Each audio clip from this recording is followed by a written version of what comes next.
اون معماهایی که تئاتر تاجیک امروز دارد اولا این نبودن اثری ملی، این نبودن دراماتورگیه، یعنی چی گویم همون پایده‌واری نمایش این اثر است.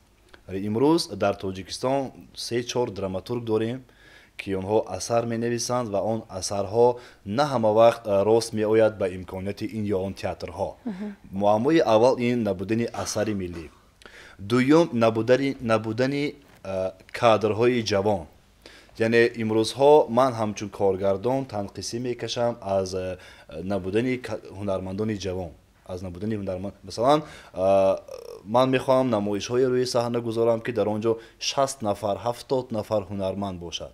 ما این امکانیت را نداریم از بس که هنرمندان جوان کم هستند و به تئاتر خیلی کم می آیند به کار در آمدن. این هم باشد سببش معاش است. خیلی که ما گفتیم حاضر معلم گفتن که هنرمند از همه جا می تواند کار کند و زندگیش را پیش برد و من کمتر با این نگاه راضی نیستم. برای چی؟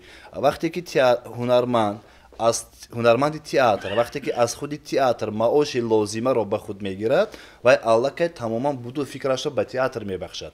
و امروز چند نفر در آید تماشابین بی آداب سخن گفتند در همه جا هست، نه فقط در تاجیکستان، در همه دنیا، کشورهای دنیا انسان هر گونه است، تماشابین هم هر گونه است. ولی چقدر که آسیم جان گفتن تماشابینی که میخواهد به خودش یک غذای معنوی گیرد و با تمام فکرش هوشش در تماشا میشود، در نمایش میشود و آن آدمی که فقط برای همون وقت گذرانی آمده است او البته با پاپکارن خوری آواره میشود.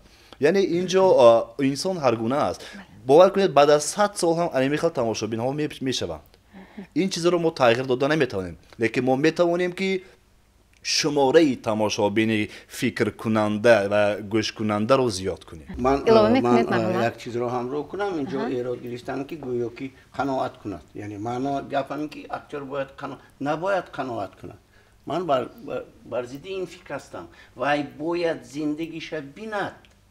وای باید کوشش کند. وقتی که وای کوشش میکند به قدری کارش میرسد، با قدری اویلش نقصر میرسیدگی میشود، با قدری کسبش نقصر میرسیدگی میشود، حرکت میکردگی میشود، علال خصوص میخوندگی میشود نقصر اثرهای بدیهی. بعد این سخنهای شما شاید هنرمندان باز اندیشه های خود را تغییر ندیدند. اینجا کارگردان کمتر با شما راضی نیستند به فکرم از قیافه‌شان خوانده ایستادند.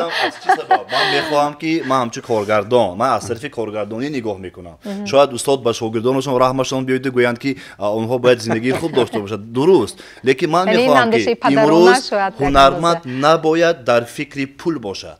هنرمند باید در فکر نقش باشد، در فکر نمایشش باشد، نه اینکه وقتی که ما نمایش رو تمرین میکنیم و در وقت تمرین فکر کند که من حاضر باید فلانجا رو 200 تومان کار کنم.